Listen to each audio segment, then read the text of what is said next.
actually heard of terminology or concept of LOHAS? Oh, good, excellent. Well, it's probably to assume that, as most of us within this sector, there's probably a higher chance of people being aware of it. My real sort of goal and presentation today is to really make us aware that, you know, there's a major change underway within the business world that is really a benefit for all of us. We are experiencing everything new right now. We have a new economy, we have a new political administration, but most importantly, we have a new type of capitalism, and that capitalism is responsible capitalism, where no longer are the success of a company is based purely through its shareholders' lens, but also really is on behalf of a wider constituency and stakeholders, where values play a role.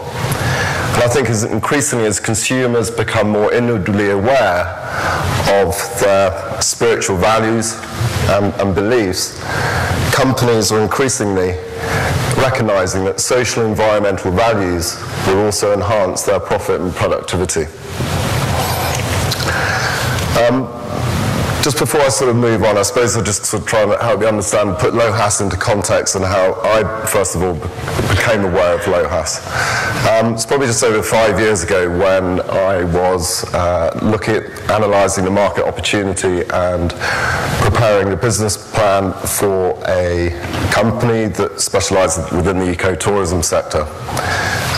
That company is now today a company called Nature and Kind, where we specialise in high emotion, low impact travel.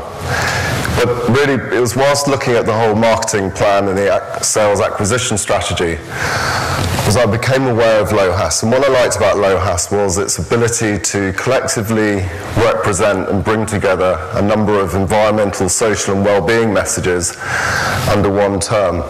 And also basically encouraged companies and consumers to collaborate and collectively look at all the other different types of industries where perhaps through co-marketing, brand partnerships, one can then basically engage better with a wider audience.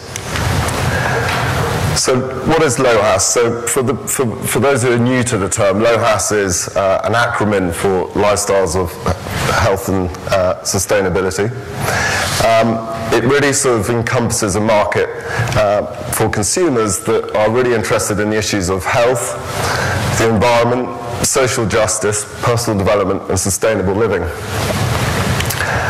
And it's really a marketplace that covers a wide spectrum of companies which may well come from a very different range of products and services and purposes, ranging from anything from organic foods and natural personal care through to ethical investing, fair trade products and ecotourism.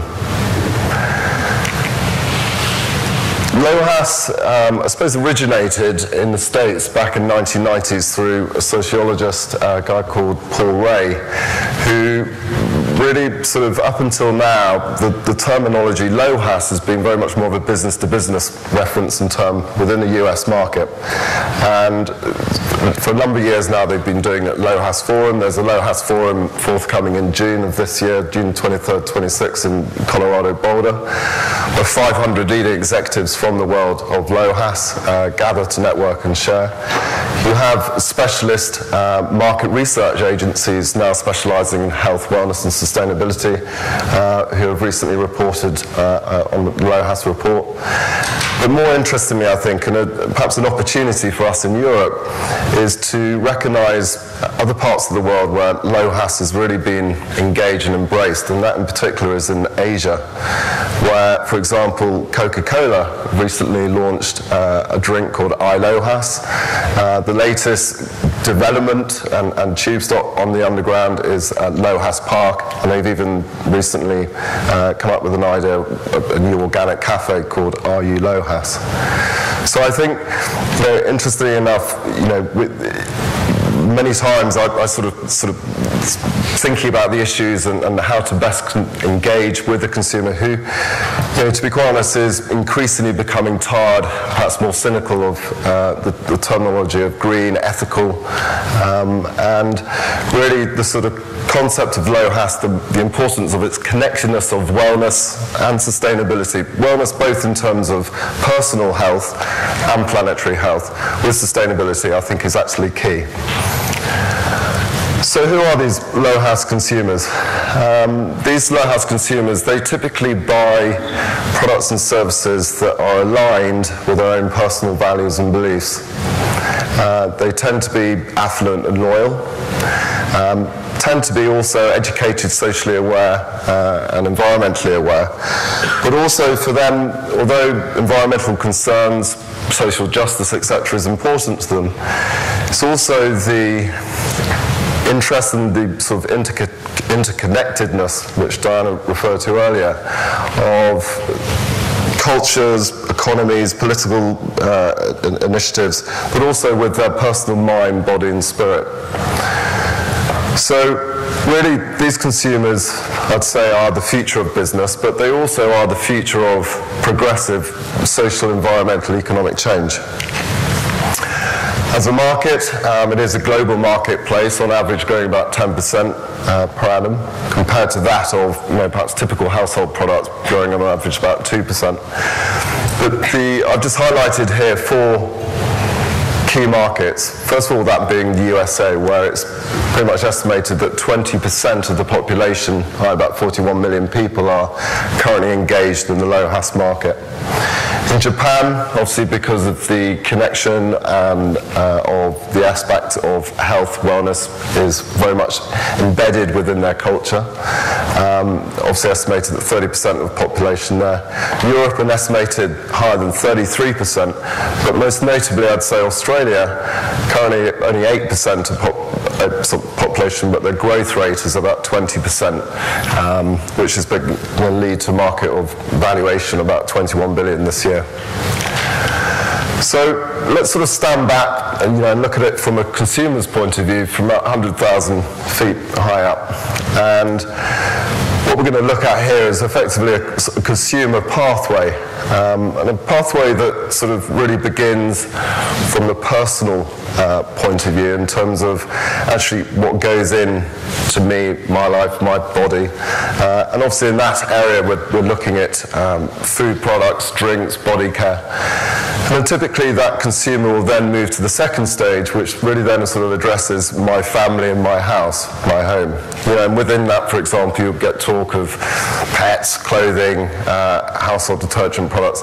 Then slowly but surely, as you can see, you basically go from left to right, this continuum where as you move further to the right, you're increasingly losing effectively the control and also the sort of justifications that you're making your purchases on become increasingly a little bit obscure. So we recently, this year, we've partnered with a company called the Natural Marketing Institute. They're a US-based company, and they are a sort of a specialist market research company that specialise within the whole health, wellness and sustainability marketplace. For the last 10 years, they've been documenting the LOHAS consumer and have recognised that just throughout the 75,000 people that they have interviewed, this research and information is now increasingly helping brands, companies and also governments to better understand the motivations and how to engage with consumers who are motivated by the concept of living a healthier, more sustainable life. So out of that research, they basically identified 5 core consumer segments. The first one being that of LOHAS. Now, the LOHAS consumer, these are the environmental stewards. These are the people who are typically most motivated by the connection and notion of planetary health and their personal health. They are probably the early adopters. They are the most loyal and probably most less sensitive, price sensitive than all the other key segments. We then have the naturalites. The naturalites represent 17% of the market, and this is a European, results from a European research, obviously, which incorporated about 8 different countries at the time. Now, the naturalites are sort of a market, I suppose, which are sort of zealous of their own personal health. They're more interested in personal health issues than the environmental health issues.